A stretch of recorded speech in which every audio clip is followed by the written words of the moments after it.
Thank you so much for talking with us today. First off, what was it about Dick Cheney that made you want to write and direct this movie and tell his story? Yeah, I just think of late, you look at the crazy world and what's going on, and, not just in America, but just around the entire planet. Things are careening and twisting in these strange directions that almost don't even seem to make any sense. So the idea that, there's power that's between the cracks, there's powers that are in the shadows, really kind of drew me to Cheney. I mean, I think we certainly knew that Cheney had influence, but when I picked up a book about him, I was shocked to the level of the nuance of degree to which he took control when he was in that White House, and how much really this kind of uncharismatic guy changed the course of world history. So more and more, I just find myself drawn to those stories, and Cheney was a perfect example. Yeah, it seems like enough time has started to pass now that we can take a look. There was a movie about the Bush administration at the end of the Bush administration, sure. But now it seems like time gives you a chance to approach it kind of from a more fresh angle, I would think. Yeah, I think it definitely helps. I also think we're seeing a longer story playing out.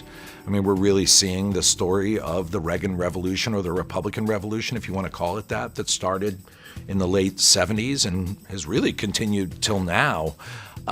So there's also more of a context for it. You also understand how W. Bush and Cheney fit into this larger arc and narrative. You understand how the craziness we're seeing right now fits into that. That helped as well.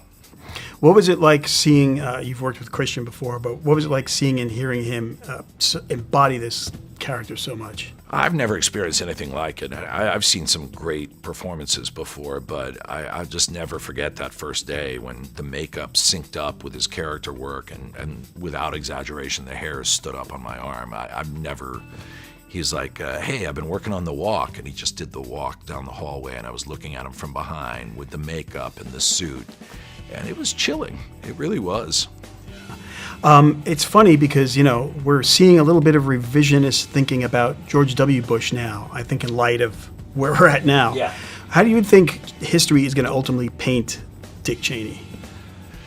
Well, that was a crazy thing that started to happen in the middle of us making this movie, was people started saying they missed W. Bush. And I was like, what are you talking about? Like, it seemed like insanity to me, to be quite honest. I understand things are very scary and very chaotic right now, but it definitely gave us a little extra wind in our sails with making this movie, to remind people what those 8 years were like and what we went through. I mean, time will tell what the end of Trump will be, and maybe it could be much worse, but certainly to that point, it was like, no, does anyone remember what happened?